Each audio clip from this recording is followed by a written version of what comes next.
नशामुक्ती अभियानांतर्गत तुम्हाला वेगवेगळ्या सायबर सिक्युरिटीची माहिती देण्यासाठी आपल्याकडे आचरा पोलीस दलाची टीम आलेली आहे। या सर्व टीमचे मी सर्वप्रथम शाळेच्या वतीने स्वागत करते।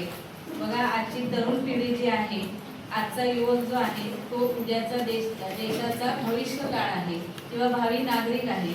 पण हाच तरुण जो आहे तो व्यसनाधीन होत चाललेला आहे। युवकांमध्ये याचे प्रमाण जास्त आहे। तंबाखू असू दे, सिगारेट, मद्यपान, गुटखा यासारखे अंमली पदार्थ जे आहेत, या अंमली पदार्थाच्या नशेमध्ये आजचा तरुण जो आहे तो या नशेच्या विळख्यात सापडलेला आहे आणि त्यामुळे त्याची शिकण्याची आणि प्रगती करण्याची जी जिद्द आहे ती कुठेतरी कमी होत आहे। आणि हे तो का करतोय तर त्याच्यावर असणारा मानसिक तणाव असेल किंवा चुकीची त्याला मिळालेली संगत असेल किंवा त्याला असं केल्यावर काय होतं ते बघूया अशा कुतूहलापोटी असू दे, तो नशा करतो आणि एकदा त्याला सवय झाली की तो त्या नशेमध्ये गुंगून जातो आणि असा हा जो क्षणिक सुखासाठी या नशेच्या आहारी गुंतलेला तरुण आहे, या तरुणाला बाहेर काढण्यासाठी अशा वेगवेगळ्या संस्था ज्या आहेत, अधिक पोलीस दल यांनी नशामुक्ती अभियान राबवलेलं आहे। आणि या अभियानांतर्गत आपल्या शाळेमध्ये आज आचरा विभागाचे सहाय्यक पोलीस उपनिरीक्षक सन्माननीय उत्तम वंजारे साहेब, तसेच सन्माननीय देसाई मॅडम, MKCL कार्यक्रमांतर्गत अंबिका कॉम्प्युटर आचरा येथील सन्माननीय परेश सावंत आणि राजश्री कॉम्प्युटर एज्युकेशन रामगड यांच्या प्रमुख सन्माननीय माधवी मॅडम आणि आपल्या गावचे पोलीस पाटील सन्माननीय नारायणजी कमळे हे हजर आहेत। या सर्वांचे मी सर्वप्रथम स्वागत करते आणि आजच्या कार्यक्रमाचे प्रास्ताविक करायला मी श्रीमती वंजारे मॅडम यांना विनंती करते। अंबिका कॉम्प्युटरचे अंबिका कॉम्प्युटर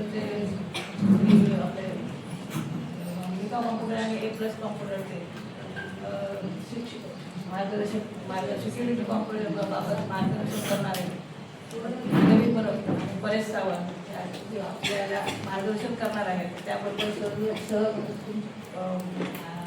रामगड हायस्कूलचे शिक्षक आणि पोलीस पाटील आधी उपस्थित राहून आपल्याला छोट्या मोठ्या अशा मार्गदर्शन करण्यासाठी आम्ही आज तुमच्या हायस्कूलमध्ये माननीय पोलीस अधीक्षक सिंधुदुर्ग आणि अप्पर पोलीस अधीक्षक सिंधुदुर्ग यांच्या वतीने हा कार्यक्रम आयोजित केलेला आहे। त्या कार्यक्रमाचा सगळीकडे म्हणजे जिल्ह्यात सगळीकडे सुरू आहे, सगळीकडे कार्यक्रम प्रत्येक हायस्कूलमध्ये कार्यक्रम घेण्याचं त्यांनी आम्हाला मार्गदर्शन केलं। त्याप्रमाणे आम्ही सगळी टीम आज रोजी तुमच्या शाळेत आलेलो आहोत आणि तुम्हाला जे काय अडीअडचणी आहेत, सायबर बाबत काय तुम्हाला ज्ञान नसेल तर आज तुम्हाला सविस्तर लॅपटॉप सगळं म्हणजे बारीक काय असतात ते तुम्हाला दाखवणार आहोत।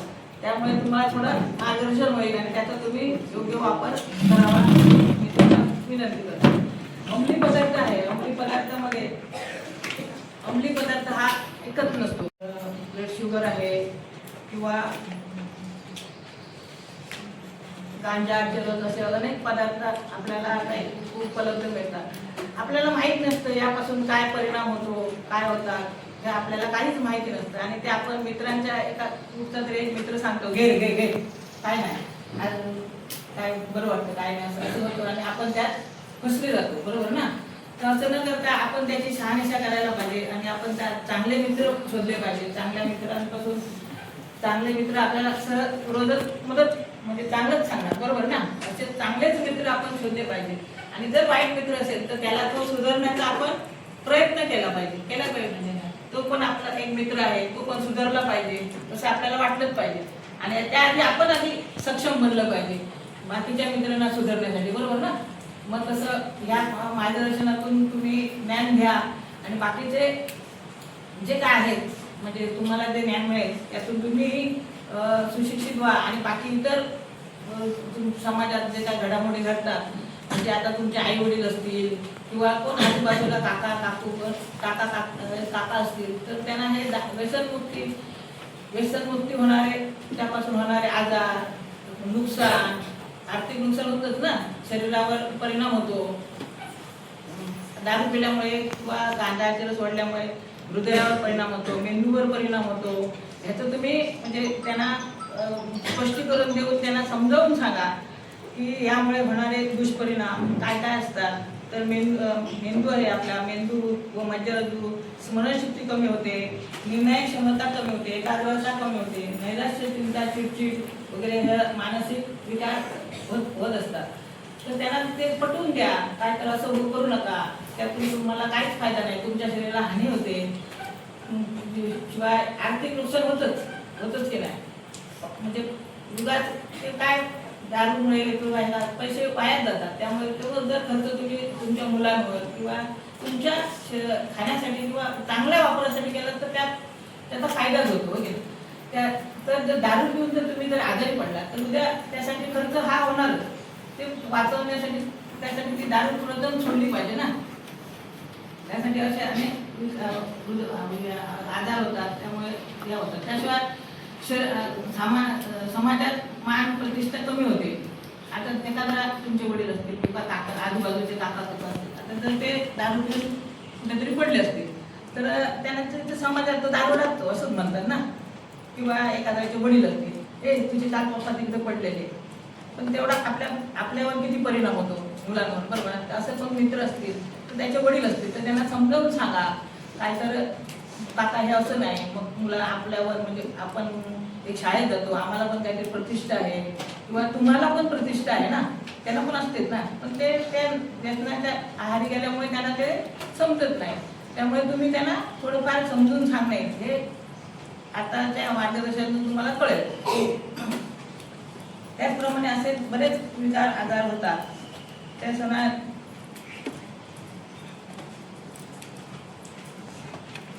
काय आपण या व्यसनापासून दूर राहणार, आपण व्यसनाकडे वळणार नाही, याची आपण आधी शपथ घेतली पाहिजे की नाही.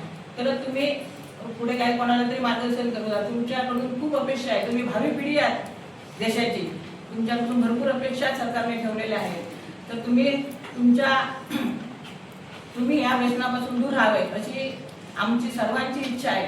आणि त्यामुळे तुम्ही व्यवस्थित शिक्षण घेतलात, तुम्ही मोठे झालात तर खूपच चांगलं आहे की नाही. तुमच्या आईवडिलांना पण खूप चांगलं वाटेल, शाळेचं नाव उज्ज्वल होईल, देशाचं नाव उज्ज्वल होईल, तुमच्या गावाचं नाव उज्ज्वल होईल. त्याकडे आपण कटाक्षाने लक्ष दिलं पाहिजे. सकारात्मक छंद जोपासा, ध्यान करा, योगा करा, संगीत, वाचनामध्ये तुम्ही लक्ष द्या, तुमच्या शिक्षणाकडे लक्ष द्या. त्यामुळे मन तसं शांत राहतं गेलं. वाचन शिक्षण जास्त मुलांना मस्ती करण्यामध्ये जे मुलगे म्हणजे मित्र वाया गेलेले असतात त्यांच्या संगतीत जास्त आपण वेळ काढायचा नाही. तर चांगले मित्र शोधा, त्यांच्या संगतीत राहून चांगलं शिका, हे कार्य करा. योग्य मित्रांची निवड करा, म्हणजे तुमच्या प्रगतीसाठी चांगल्या सवयीची प्रोत्साहन देतात अशाच मित्रांची आपण संगत करायची. आणि जे मित्र वाया गेलेले त्यांना सुधारण्याचा प्रयत्न करा. मनमोकळे संवाद साधा. आपण आपल्या मनात काहीतरी असतं पण कसं कोणाला सांगायचं हे तुमच्या मनात शंका निर्माणच होत असते. त्यामुळे तुम्ही मनमोकळेप्रमाणे काय आपल्या घरात काय भांडणं झाली, काय झालं, शिक्षक असतात किंवा आजूबाजूला कोणतरी असतं का तुमच्या कोणतरी, त्यांना सांगा असं झालं, त्यामुळे मला असं वाटतं. पण आमचं एक म्हणजे मोठे आपलं कोणी ऐकत नसेल तर मोठ्या माणसाला सांगा, त्यांना जरा समजावून सांगा. असं आपण प्रयत्न करू शकतो.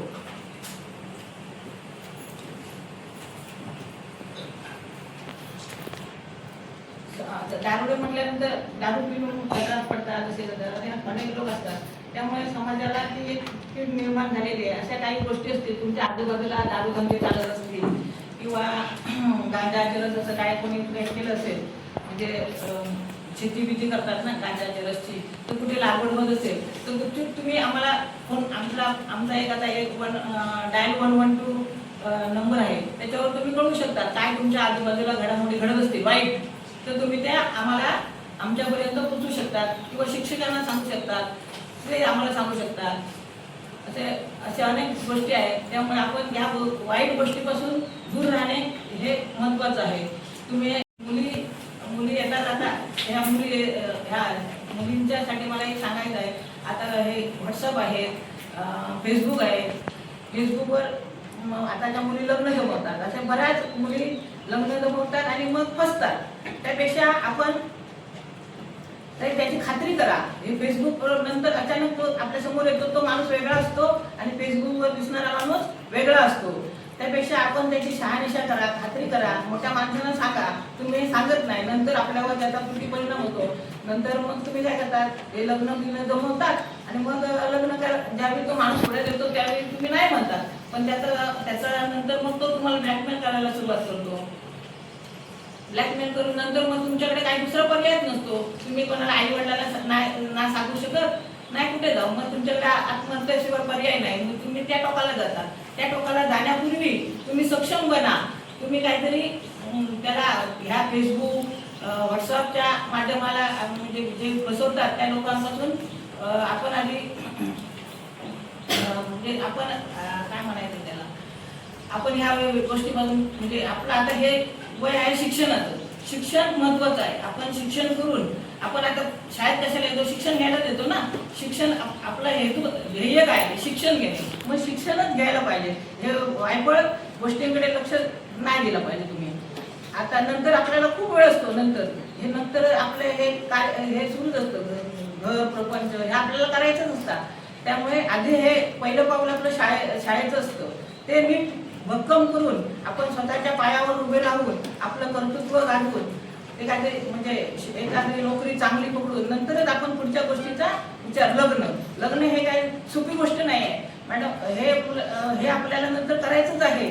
त्यातून ज्यांनी लग्न केले आहे त्यांना त्याचं सगळं काय आहे ते माहीत आहे. त्यापेक्षा आपण आपलं पहिलं करिअर करणे, स्वतःच्या पायावर उभं राहणे हे आपलं पहिलं ध्येय आहे. ते ध्येय गाठा. नंतर मग लग्न म्हणजे जे लग्न आहे ते आमने सामने व्यक्ती येऊनच करा. कारण फेसबुक अकाउंट हे हल्ली तर तीन चार मुली अशा आल्या आमच्याकडे पोलीस स्टेशनला की तर लग्न कसं जमवलं, फेसबुकद्वारे. आणि फेसबुकद्वारे जमवलं हे फेसबुकद्वारे लग्न जमवलं हे जास्त काळ टिकत नाही. ते 6 महिन्यापर्यंतच टिकतं. आपल्या सिंधुदुर्ग जिल्ह्याचे पोलीस अधीक्षक आणि MKCL यांच्या संकल्पनेतून सायबर सिक्युरिटी अवेअरनेस म्हणजे सायबर सिक्युरिटी म्हणजे काय, तर आपले जे ऑनलाईन फ्रॉड होत आहेत आता त्या फ्रॉडवर आपण काय उपाययोजना करायची ह्याच्यासाठी सायबर सिक्युरिटी अवेअरनेस हा कार्यक्रम आम्ही पूर्ण सिंधुदुर्ग जिल्ह्यात राबवणार आहोत. हे एक अभियान आहे आणि ते पूर्णपणे MKCL आणि सिंधुदुर्ग पोलीस दल असं संयुक्त विद्यमाने आम्ही आज राबवायला सुरुवात केलेली आहे. आज सर्वप्रथम जेव्हा मॅडम म्हणाल्या की आपण सुरुवात रामगड हायस्कूलपासून करूया, तेव्हा मला खरंच आनंद झाला. कारण रामगड हायस्कूल हे माझं माहेरघर आहे. त्याच्यामुळे मी जेव्हा इथे येते तेव्हा मला खरंच खूप प्रसन्न वाटतं. आणि इथून जेव्हा आपण सुरुवात करायची म्हटली मॅडमनी तेव्हा मला खरंच म्हणजे खूप छान वाटलं. आणि आज आपला या अभियानाची सुरुवात आपण इथून करणार आहोत. कळलं ना. तर आता सायबर सिक्युरिटी म्हणजे काय तर हे आपण समजावून घेऊया सुरुवातीला. हे बघा आम्ही आज जे केलं आहे हा जो आजची जी टॅगलाईन आहे ती stay safe, stay alert, stay secure, सुरक्षित सिंधुदुर्ग अभियान अशी ही आमची टॅगलाईन आहे. आता मिशन सायबर सिक्युरिटी. आता कल्पना करा तुमचं जर समजा इंस्टाग्राम अकाउंट आहे का तुमचं, ते जर हॅक झालंय किंवा 1000 रुपये तुमच्या बँक अकाउंटवरून गायब झाले किंवा तुमचा एखादा फेक प्रोफाईल तयार झालाय किंवा तुम्ही तुमचा एखादा फोटो जर समजा तुम्ही एखादा तुमचा फोटो कोणाला तरी दिला आणि तो फोटो वेगळ्या एखाद्या प्रकारात किंवा वेगळ्या पोझिशनमध्ये जर तुम्हाला दिसला तो तुम्ही काढलेलाच नाहीये तर तुम्हाला काय वाटेल. तर या गोष्टीमध्ये आपण काय करायचं आहे, या गोष्टी कशा आपण निवडायच्या आहेत यासाठी तुम्हाला आम्ही सायबर सिक्युरिटी अवेअरनेसचा कार्यक्रम हा दिलेला आहे. आणि आता याचं जे प्रेझेंटेशन आहे याच्यामध्ये काय सांगणार आहे तर सायबर सिक्युरिटी म्हणजे हे ऑनलाईन फ्रॉड काय आहे आणि त्याच्यावर उपाय काय आहे हे आपण बघायचे आहे. समजलं ना. आता याच्या अधिक शक्तीखाली कोण आहे, सायबर गुन्हेगार आहेत की सायबर जागरूक विद्यार्थी आहेत. तर सायबर जागरूक विद्यार्थी आपण कसं शक्तिशाली व्हायचं.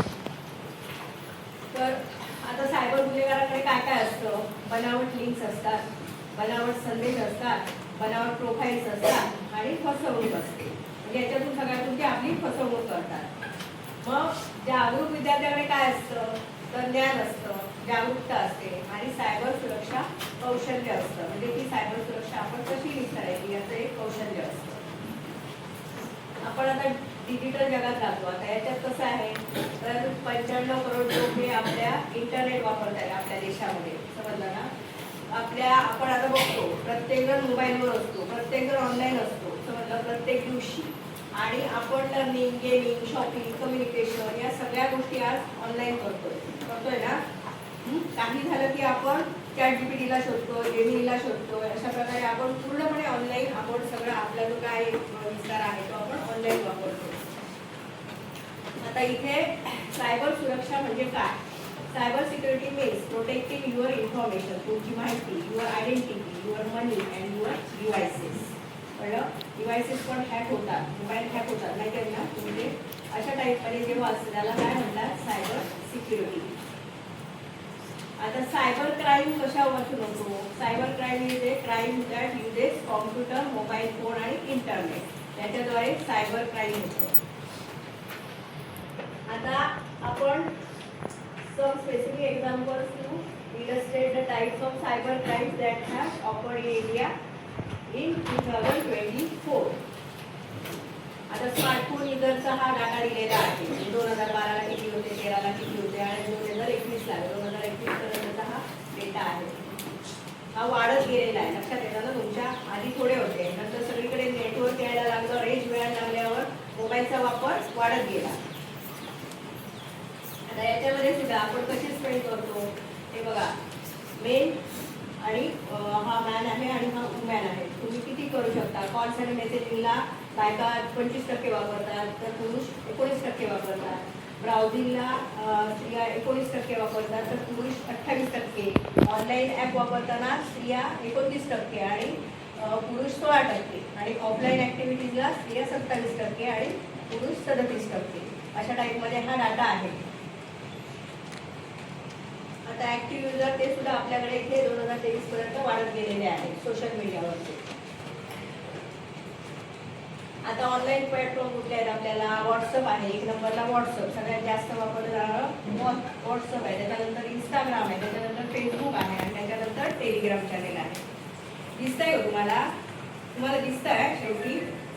नाही दिसत आहे ना.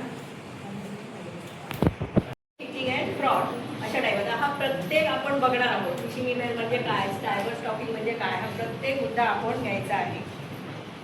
आता फिशिंग म्हणजे डिजिटल फसवणूक. जसं फिशिंग अमिष लावून मासे पकडतो, माहिती आहे ना त्याला, काय म्हणतात ते काय ते, त्याला आपण काहीतरी लावतो आणि त्याला मासा अडकतो. तशा टाईपमध्ये फिशिंग. मग याच्यात काय होतं तर इंटरनेटवर आमिष लावून लोकांना फसवतं, समजलं ना. मग काही कसं फसवतात तर बनावट ईमेल येतो, तुमचं बँक खातं ब्लॉक झालं आहे, खाली लिंकवर क्लिक करा. किंवा बनावट मेसेज येतो, तुम्हाला लॉटरी लागली आहे, लिंकवर क्लिक करा. बनावट फोन कॉल येतो की मी बँकेतून मॅनेजर बोलतो, तुमचं ATM कार्ड ब्लॉक झालं आहे. मग ते काय काय सांगतात, युजर घाबरतो अशा वेळेला. मग ते सांगतात काय की तुमचा पासवर्ड द्या, नंतर बँकेचे डिटेल्स द्या, क्रेडिट डेबिट कार्ड नंबर द्या, आधार पॅन कार्डची माहिती द्या. अशा वेळेला समोरचा माणूस घाबरलेला असतो किंवा एखादं अमिष असतं की तुम्हाला 1 लाखाची लॉटरी लागली आहे किंवा तुम्हाला 1 लाख मिळणार आहे वगैरे. मग अमिषापोटी माणूस त्याला सगळ्या माहिती देऊन मोकळा होतो. अशा वेळेला होतं काय, ते पैसे मिळत नाहीतच, पण जे तुमच्या बँकेमध्ये अकाउंटमध्ये जे पैसे असतात ते पण गायब होतात, समजलं ना. याला काय म्हणतात? फिशिंग म्हणजे सायबर हल्ला किंवा डिजिटल फसवणूक. तुम्हाला काय सांगतात ते बघा. ही ॲड तुम्ही बघितलेली आहे टीव्हीवर. जर आपका केवाईसी अपडेट करना नहीं तो अकाउंट और एटीएम कार्ड ब्लॉक हो जाएगा। सावधान। क्या करोगे का नाम मुझे? देखिए अनजाने कॉल्स, फर्जी ईमेल्स, लिंक्स और जाली ऐप से अपना पिन, OTP, पासवर्ड कभी भी किसी के साथ शेयर न करें। आप रहेंगे सावधान तो नहीं होगा नुकसान। RBI कहता है जानकार रहिए, सतर्क रहिए। ही ॲड तुम्ही बघितलेली असेलच, बऱ्याच वेळा ही व्हिडिओ लागते. आता सायबर स्टॉकिंग म्हणजे काय, तर इंटरनेट, सोशल मीडिया आणि डिजिटल उपकरणांचा वापर करून सतत त्रास देणे. पोस्टरवर सतत नजर ठेवली जाते. तुम्ही जे फोटो वगैरे तुम्ही जे अपलोड करता फेसबुकला, इन्स्टाला, असे फोटो तुमचे हॅक केले जातात किंवा तुमच्या नावाने खोटं प्रोफाईल बनवून त्याला मेसेज पाठवले जातात. म्हणजे आपण स्वतः जे मेसेज आहे कोणतरी तुम्हाला विचारतं की असा मेसेज कसा पाठवलास तुम्हाला, त्याने पाठवलेला आपण पाठवलेलाच नसतो पण त्याला प्रत्यक्षात गेलेला असतो. अशा वेळेला याला काय म्हटलं जातं, सायबर स्टॉकिंग. आता हे कसं वाचायचं आणि कसे मिळवायचं, तर प्रायव्हसी सेटिंग करेक्ट करा. म्हणजे काय, सोशल मीडिया जे प्रोफाईल तुमचा आहे जे ऑप्शन असतो बघा पब्लिक किंवा प्रायव्हेट, तो प्रायव्हेट ठेवायचा. समजलं ना, जे तुम्ही फेसबुक इंस्टावर जेव्हा अकाउंट खोलता ना तेव्हा तुम्हाला तिथे मेसेज ऑप्शन येतात, त्याच्यामध्ये सोशल मीडिया प्रोफाईल नेहमी प्रायव्हेट ठेवा. अनोळखी रिक्वेस्ट ना करा. ज्याला आपण अशा रिक्वेस्ट येतात, फ्रेंड रिक्वेस्ट येतात तुम्हाला की अवघ्या मी तुम्हाला फ्रेंड करत आहे वगैरे अशा, किंवा तुम्ही त्याला येस म्हणा नो म्हणा असं काय, त्याला ओळखत नाही त्याला मित्र बनवायचा नाही. कारण हे कोण असतात तर हे सायबर गुन्हेगार असू शकतात. आणि ब्लॉक आणि रिपोर्ट करा. जर त्रास होत असेल तर त्वरित ब्लॉक करा आणि या पोलीस मॅडमला रिपोर्ट करा. समजलं ना.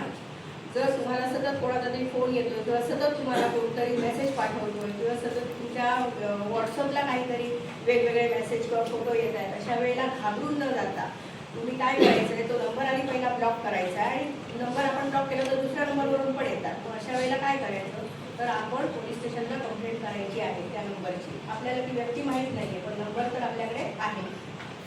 आणि त्याच्यानंतर डिसेमिनेशन ऑफ ऑफेन्स मटेरियल. आता अश्लील साहित्य प्रसार, कायदेशीर आणि डिजिटल अर्थ काय असतं, याचा सोप्या भाषेत अर्थ काय आहे, अश्लील किंवा आक्षेपार्ह मजकूर लोकांमध्ये पसरणे, शेअर करणे आणि वितरित करणे. आणि मग काय करतात तर ब्लॅकमेल केलं जातं अशा वेळेला की म्हणजे हा फोटो मी सोशल मीडियाला टाकेल किंवा असं होईल तसं होईल, मग लोक असं करतील, अशा टाईपमध्ये घाबरवलं जातं.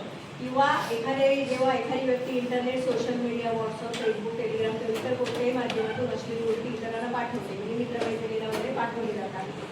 मग अशा वेळी काय करायचं असतं, तर आपण जेव्हा असा वस्तू समाजाच्या नैतिकतेच्या दृष्टीने अत्यंत आक्षेपार्ह किंवा कलुषित करणारा असू शकतो, असा जर त्रास झाला तर हे बघा www.cybercrime.gov.in ही वेबसाईट आहे. या सरकारी वेबसाईटवर किंवा जवळच्या सायबर पोलीस स्टेशनमध्ये तक्रार नोंदवता येते. याला काय आहे तर भारताच्या माहिती तंत्रज्ञान कायद्यानुसार IT ॲक्ट आहे याला. आणि भारतीय न्याय साहित्य प्रसार आहे गंभीर आणि दखलपात्र गुन्हा आहे, क्रिमिनल ऑफेन्स आहे, कारावास आणि आर्थिक दंडाची तरतूद आहे. समजलं ना. त्या गुन्हेगाराला कारावास आणि आर्थिक दंड होऊ शकतो. त्यामुळे अशा गुन्हेगाराला तुम्ही घाबरून न जाता तुम्ही या वेबसाईटवर जरी सुद्धा एक हे करू शकता, कंप्लेंट करू शकता किंवा जवळच्या पोलीस स्टेशनला सुद्धा तुम्ही जाऊ शकता. आता याच्यामध्ये माहिती तंत्रज्ञान कायदा आहे 2000 मध्ये झालेला. इंटरनेट किंवा कोणत्याही इलेक्ट्रॉनिक माध्यमाद्वारे मोबाईल, लॅपटॉप अश्लील माहिती प्रकाशित किंवा प्रसारित केल्यास जेल होते 3 ते 5 वर्ष आणि 5 लाख रुपये दंड होतो. बाल लैंगिक जर अश्लील साहित्य कोणत्याही लहान मुलाशी संबंधित असेल तर कायदा अत्यंत कडक आहे. असे फोटो किंवा व्हिडिओ मोबाईलमध्ये केवळ बाळगले किंवा दुसऱ्याला फॉरवर्ड करणे याला अजामीनपात्र गुन्हा आहे. म्हणजे त्याला जामीन मिळत नाही आणि 7 वर्षापर्यंत कडक शिक्षा होते. आणि भारतीय न्याय संहितेने सार्वजनिक ठिकाणी अश्लीलता पसरवणे किंवा अश्लील साहित्याची विक्री करणे यावरही बंदी आहे. समजलं. आता काळजी काय घ्यायची आपण, तर बरेचदा व्हॉट्सअप ग्रुपवर आलेले अश्लील व्हिडिओ लोक फक्त गंमत म्हणून पुढे फॉरवर्ड करतात. पण कायद्यानुसार फॉरवर्ड करणारा देखील तितका दोषी धरला जातो जितका तो व्हिडिओ बनवणारा असतो. त्यामुळे अशा प्रकारचा कोणताही मजकूर पुढे पाठवणे किंवा ग्रुपवर शेअर करणे नेहमी टाळावे. समजलं ना. असे कुठले जर कोणाला मेसेज आले किंवा असं काही जर वाईट साईड काही जर कोणी पाठवलं तर गंमत म्हणून पुढे नाही पाठवायचं ते, कारण ते चुकीचं होऊ शकतं आणि त्याचा आपल्याला दंड बसू शकतो किंवा आपल्याला अरेस्ट केली जाऊ शकते. आता डिफॅमेशन, समजलं ना. Defamation of a person's name to image. आता डिफॅमेशन म्हणजे मानहानी. मानहानी म्हणजे सोप्या भाषेत काय अर्थ आहे, तर जेव्हा एखादी व्यक्ती दुसऱ्या व्यक्तीबद्दल मुद्दाम चुकीचे किंवा खोटे विधान करते त्यामुळे समाजात त्या दुसऱ्या व्यक्तीची प्रतिष्ठा, नाव किंवा इज्जत खराब होते, त्याला कायदेशीर भाषेत डिफॅमेशन म्हटले जाते. आता मानवाचे 2 मुख्य प्रकार आहेत. लिबेल, छापील किंवा लिखित बदनामी. जेव्हा बदनामीकारक गोष्टी कायमस्वरूपी स्वरूपात केल्या जातात, म्हणजे पेपरात वगैरे दिलं जातं, वर्तमानपत्रात खोटा लेख छापले, सोशल मीडियावर कोणाबद्दल तरी खोट्या पोस्ट केले, कोणाचे खोटे फोटो व्हिडिओ शेअर करणे. आणि स्लॅन्डर म्हणजे तोंडी बदनामी. जेव्हा बदनामीकारक गोष्टी तात्पुरत्या स्वरूपात किंवा बोलून केल्या जातात, लोकांसमोर उभे राहून एखादे खोटे बोलणे, भाषण, चुकीच्या अफवा पसरणे, अशा गोष्टी ज्या केल्या जातात त्याला डिफॅमेशन म्हणतात, म्हणजे मानहानी. आणि याला काय आहे माहिती, कायदेशीर शिक्षा काय आहे तर IT ऍक्ट आणि भारतीय न्याय संहितेनुसार मानहानी हे गंभीर आणि दखलपात्र गुन्हा आहे. त्या शिक्षेसाठी 2 ते 7 वर्षापर्यंतचा कारावास आणि आर्थिक दंडाची तरतूद आहे. समजलं ना? अशा वेळेस सुद्धा तुम्ही cybercrime.gov.in ला जाऊ शकता किंवा जवळच्या पोलीस स्टेशनला तुम्ही जाऊन तक्रार नोंदवू शकता. समजलं ना? त्यानंतर डाटा ब्रीच. आता gaining access to your laptop म्हणजे काय तर कोणती माहिती तुमच्या लॅपटॉपवरून तुमच्या अकाउंटवरून चोरली जाते. जेव्हा एखाद्या कंपनी संस्था अशा प्रकारे डिजिटल जगातील दरोडा आहे. आता वैयक्तिक माहिती जाते, पूर्ण नाव, जन्मतारीख, पत्ता, मोबाईल नंबर किंवा आर्थिक माहिती, क्रेडिट, डेबिट कार्ड, बँक खाता नंबर, CVV किंवा सरकारी ओळखपत्र, मतदार ओळखपत्र, pan card, passport details, log in credential, username, password किंवा व्यावसायिक उपयोगी प्रोजेक्ट, भविष्यातील योजना, ग्राहकांची माहिती. अशा वेळेला काय केलं जातं तर तुम्हाला एखादी गोष्ट सांगितली जाते की तुमचं अकाउंट ब्लॉक झालं आहे म्हणून आता ते पुन्हा काढायचं आहे. बँकेचा मॅनेजर बोलतो आणि अशा वेळेला तुमचा क्रेडिट डेबिट कार्ड मागितला जातो, बँक खाता नंबर मागितला जातो, तुम्हाला OTP आलेला दिला जातो, मागितला जातो किंवा तुमचं पूर्ण नाव, पत्ता हे सुद्धा घेतलं जातं, मोबाईल नंबर घेतले जातात. अशा वेळेला सुद्धा तुम्हाला त्याला काय म्हटलं जातं डेटा लिक म्हणजे डेटा ब्रीच. अशा वेळेला सुद्धा तुम्ही पोलीस स्टेशनला जाऊन कंप्लेंट देऊ शकता. आता या कसं करायचं स्वतःचा बचाव कसा करायचा तर आता हॅकर्स तुमच्या नावावर आणि आधार पॅन कार्डवर खोटे बँक खाते उघडू शकतात किंवा कर्ज घेऊ शकतात. समजलं ना? कारण बँकेला काय लागतं आधार कार्ड लागतं, पॅन कार्ड लागतं. मग अशा वेळेला तुमचा आधार कार्ड चोरलेला असतो, OTP तुम्हाला ते फोनवरून विचारून घेतात आणि तिथे तुम्हाला त्यांचं काय करतात बँक खातं ते उघडू शकतात. त्याच्यावर तुम्हाला 5-10 लाखाचं कर्ज सुद्धा ते घेऊ शकतात आणि तुमचा नाव कोणाचं येणार ते तुमच्या म्हणजे कोणाला झालं ते कर्ज मंजूर कोणाला झालंय तुम्हाला. समजलं ना? किंवा तुमच्या बँक खात्यातून पैसे गायब होऊ शकतात. हे पेपरला आपल्याला 1-2 बातम्या तरी दर दिवशी आपल्याला वाचायला मिळतात असं झालेलं आहे. आणि तुमचा नंबर आणि ईमेल हॅकर्सकडे गेल्यामुळे तुम्हाला फसवणुकीचे फोन आणि कॉल्स आणि मेसेजचे प्रमाण अचानक वाढते. मग अशा वेळेला बचाव कसा करायचा आहे तर तुमच्या मोबाईलवर येणारा OTP कुणालाही तुमचं अकाउंट का यावर लक्ष ठेवायचा आणि अलर्ट राहा. जेव्हा एखादी कंपनी डेटा ब्रीच करते तेव्हा पासवर्ड त्वरित बदला. समजलं ना? आणि तुम्हाला तुमच्या मोबाईलवर येणारे OTP शिवाय आता सगळ्या बँक अकाउंटचे OTP येतात. त्याच्यामुळे आता कुठलाही व्यवहार तुम्ही करायला गेला तरी OTP येतो. त्यामुळे OTP हा कधीच कुणाला द्यायचा नसतो. पासवर्ड डेटा ब्रीच मध्ये लीक झालाय का तपासण्यासाठी ही वापरली जाते. Have I been forward. आता कार्डिंग म्हणजे काय तर तुमचं ATM कार्ड हॅक होतं. कधी कधी काय होतं माहिती आहे ATMला म्हातारे दोस्त वगैरे गेलेले असतात. अशा वेळेला एखादा मागून एखादा तरुण येतो आणि तो म्हणतो की तुम्हाला जमत नाही तर मी काढून घेतो पैसे. त्यांचा ATM घेतलं जातं, ATM ते घालतात. देताना काय करतात तर त्यांचा पासवर्ड वगैरे विचारून घेतात, त्याला पैसे काढून देतात. पण देताना तो काय करतो त्यांचं ATM आपल्याच हातात ठेवतो आणि आपल्याकडे असलेलं ATM जे आहे त्याचं ते तो त्याला देतो. त्यांच्या लक्षात हा प्रकार येत नाही, ते घरी घेऊन जातात आणि त्यावेळी नेक्स्ट टाइम ते येतात तेव्हा त्याला कळतं की हे ATM आपलं नाहीच आहे. तोपर्यंत त्यांच्या अकाउंटचे सगळे पैसे त्याने त्या ATMद्वारे काढलेले असतात. तर हा प्रकार जो आहे याला कार्डिंग म्हटलं जातं.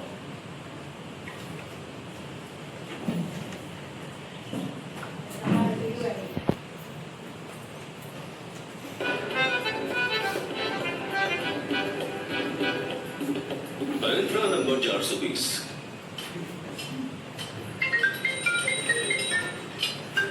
हेलो नमस्कार जोशी जी, मैं इनसे बात कर रही हूँ. आशा करती हूँ आपके दिन की शुरुआत शुभ रही है. हो शुरुआत शुभ हुई. बोला. तो जोशी जी, सबसे पहले तो मैं आपको बधाई देना चाहूंगी कि बैंक की तरफ से आपकी क्रेडिट कार्ड लिमिट 5 लाख से बढ़ाई जा रही है. क्या आप इसे पाना चाहेंगे? हो चालेल.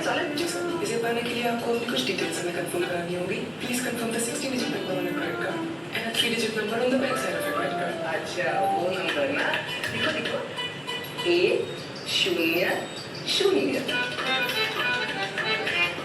नहीं सर, ये तो गलत नंबर है. अरे बाबा यही सही नंबर है मॅडम. अरे वो लड़की क्या आवाज है बात करने वाले लड़के? अब बंद कर दे किसी पीटे पुराने तरीके। हमारा बैंक हमसे हमारा क्रेडिट कार्ड नंबर और सीवीवी नंबर कभी नहीं मांगता, समझ लगा? रख फोन। आपका बैंक आपसे कार्ड नंबर, सीवीवी नंबर या कार्ड पिन नहीं मांगता। So India Raghu cyber safe issued with public request by RBI bank up to bank. असं उत्तर द्यायचं असतं कोणाला. त्याला नाही. आता गाडी म्हणजे सोप्या भाषेत चोरलेल्या बँक कार्डचा वापर. चोरलेला क्रेडिट कार्ड किंवा खरेदी किंवा फसवणूक करणे हा एक सायबर गुन्हा आहे. आता कार्ड सायबर गुन्हेगार हॅकर्स किंवा गुन्हेगार लोकांच्या बँक कार्डची माहिती चोरतात, महागड्या वस्तू खरेदी बँक कार्डची माहिती चोरतात, गिफ्ट कार्ड विकत घेतात, स्वतःच्या खात्यात पैसे ओळवणे या हॅकर्सना कार्डर्स म्हणतात. आता माहितीची चोरी कशी होते? फिशिंग, स्किमिंग, डेटा ब्रीच, अनोळखी लिंक, बनावट ATM मशीन, कंपन्यांचे सर्व्हर हॅक अशा टाईपमध्ये इथं कार्ड गुंतवतो. आणि चोरलेल्या माहितीचा उपयोग कसा करतात? क्रेडिट कार्डवरून महागड्या वस्तू खरेदी करायच्या, गिफ्ट कार्ड विकत घ्यायची, त्याच्यानंतर इथे मालाजवळची लपवायची, स्वतःच्या खात्यात पैसे वळवायचे अशा टाईपमध्ये इथं तुम्हाला ज्या काही गोष्टी आहेत या क्रेडिट कार्डवरच्या क्रेडिट कार्ड सुद्धा आपण व्यवस्थित ठेवणं गरजेचं असतं. कारण क्रेडिट कार्डवरून सुद्धा भरपूर पैसे जाऊ शकतात किंवा भरपूर खरेदी होऊ शकते. त्याच्यानंतर स्वतःचं कार्ड कसं सुरक्षित ठेवायचं? तर ऑन ऑफ आणि लिमिट सेट करा. समजलं ना? मर्यादा कमी ठेवा, गरज असेल तेव्हा ऑनलाईन पेमेंट ऑफ ठेवा. तुमचा बँक OTP कधी कोणाशी शेअर करू नका. समजलं ना? ई-कॉमर्स 2 फॅक्टर ऑथेंटिकेशन ठेवा. तुम्हाला जेव्हा लागेल तेव्हाच तो ऑन करायचा.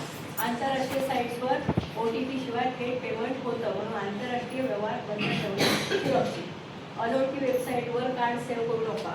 अनोळखी शॉपिंग साईटवर सेव्ह कार्ड डिटेल्स मर्यादित करू नका. ATM वापरताना काळजी घ्या. ATM स्कॅनर तपासते. कार्ड टाकण्यापूर्वी अतिरिक्त कॅमेरे तपासा आणि पिन नंबर टाकताना झाकून टाका, म्हणजे कोणाच्या समोर टाकू नका. याला सुद्धा या ॲक्टमध्ये जर समजा तुमच्या कार्डचा जर म्हणजे काय तर फसवणूक. फसवणूक म्हणजे काय? जेव्हा एखादी व्यक्ती खोटं बोलून किंवा दुसऱ्या व्यक्तीला अशी एखादी गोष्ट करायला सांगते की त्याची परिस्थिती माहीत असते तरी त्याला चिटिंग म्हणतात. आता मुख्य उद्देश होता समोरच्या व्यक्तीचा विश्वास संपादन करणे, खोटं बोलून किंवा तथ्य लपवणे, दुसऱ्या व्यक्तीला भाग पाडणे, त्याच्या निर्णयावर परिणाम करणे. तुम्हाला सोन्याची चेन दाखवून की खरी सोन्याची असे सांगितले आणि लाखो रुपये घेतले. तुमचा बँक OTP कधी कोणाशी शेअर करू नका. तर प्रत्यक्षात ती चेन आता जर तुम्हाला सोन्याची चेन दाखवली तर प्रत्यक्षात ती चेन कितीची निघाली तर इथे तुमच्या विश्वासाचा तुमची फसवणूक झाली. त्याला काय म्हटलं जातं? चिटिंग. मग खोटं बोलून विश्वास कसा संपादन केला जातो? खोट्या आशेने समोरच्याला जाळ्यात ओढणे, तथ्य लपवणे, विश्वासघात करणे, विश्वासाचा गैरफायदा घेऊन तुमची फसवणूक म्हणजे चिटिंग झाली आहे. Hiding facts. एखादी गाडी विकत घेताना अपघाताची माहिती लपवणे आणि ती गाडी चांगली झालं विकली हे तथ्य लपवून केलेली फसवणूक आहे.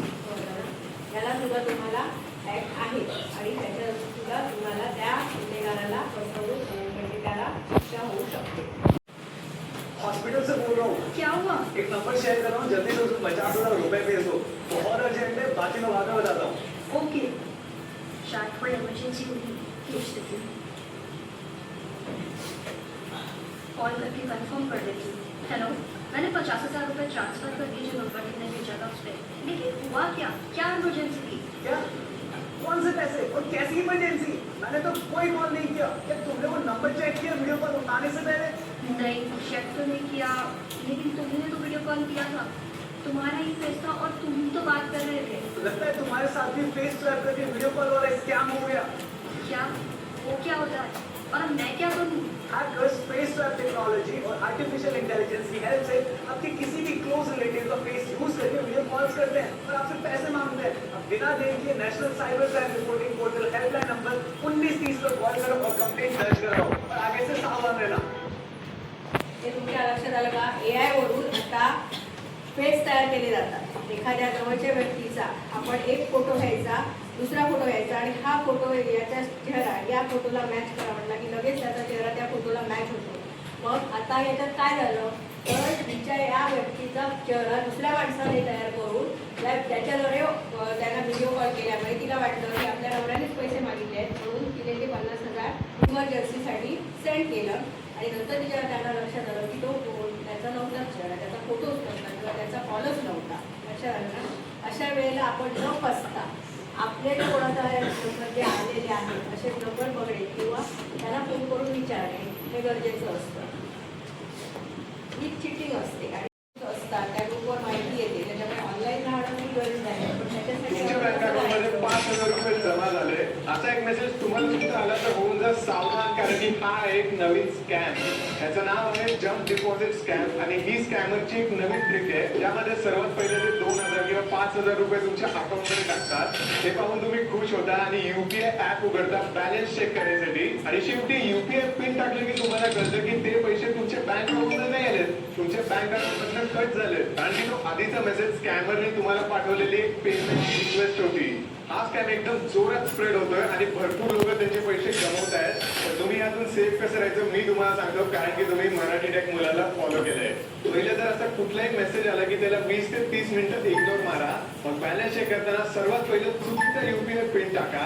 असा एक एरर मेसेज आला की ती पेमेंट रिक्वेस्ट कॅन्सल होऊन जाईल आणि तुमच्या बँक अकाउंट मधनं एक पण रुपया कटणार नाही. आता हा व्हिडिओ शेअर करा तुमच्या मित्रांबरोबर, कारण की त्यांना पण ह्याबद्दल कळलं पाहिजे. आलं लक्षात ना काय करायचं ते. आता डिजिटल अरेस्टचा एक फेक व्हिडिओ कॉल येतो.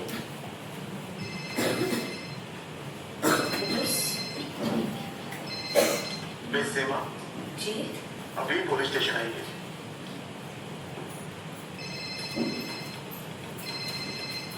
रुकिए वरना घर आ जाएंगे. क्यों? लेकिन मैं अकेले दूसरे कमरे में जाइए. आपका बेटा हमारे कस्टडी में है और आप डिजिटल अरेस्ट में हो. डिजिटल अरेस्ट 1 लाख दो बच जाओगे. इतने पैसे? अच्छा ठीक है, एक लिंक भेजिए. अभी प्रोसेसिंग के लिए 30,000 दो वरना बेटा जेल जाएगा. जेल तो तुम जाओगे. तुम्हारा चेहरा रिकॉर्ड हो चुका है. अरे, डिजिटल अरेस्ट जैसा कुछ नहीं होता, ये सब फ्रॉड है. इसीलिए पैनिक ना करें. पुलिस, बैंक, आरबीआई इत्यादि के नाम पर आने वाले साइबर अपराधियों के फोन या वीडियो कॉल से सावधान रहें.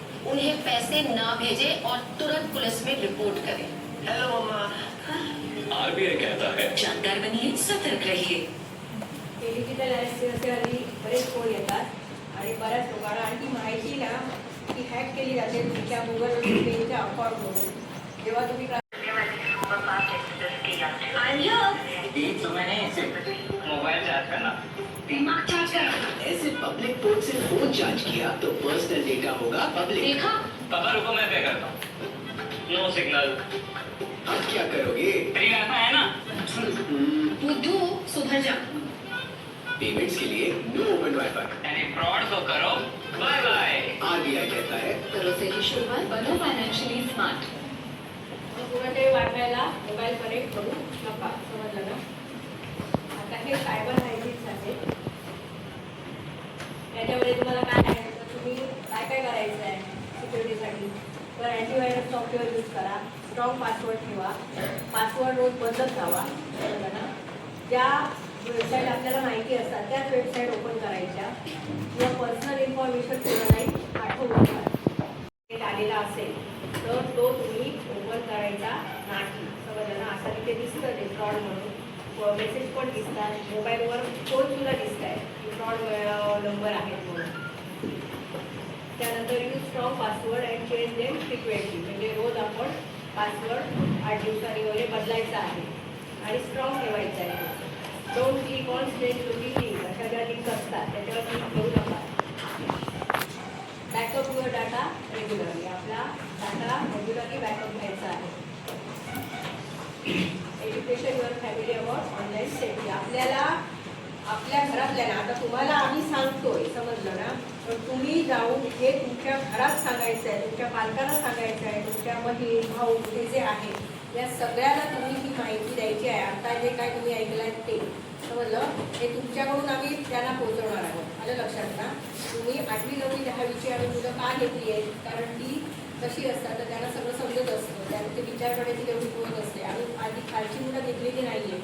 कारण का तर तुम्ही जाऊन घरात हे सांगू शकता आणि याचा प्रसार तुम्ही शेजारी पाजारी यांना करू शकता. कळलं ना. आणि हे नुसतं ठेवायचं नाही आहे. याचं तुम्ही तुमच्या मार्फत तुम्ही इतर लोकांना सुद्धा याची माहिती द्यायची आहे. कळलं ना. आता लर्न मोर डाऊट अबाउट की IEMI नंबर असतो माहिती आहे तुम्हाला मोबाईलला, माहिती आहे का कोणाला? IEMI प्रत्येक नंबरला असतो. तुमचा जर मोबाईल हरवला ना तर तो नंबर तुम्ही जर सांगितला तर त्याद्वारे पोलीस तो नंबर शोधून मोबाईल शोधून काढू शकतात. मग आज जर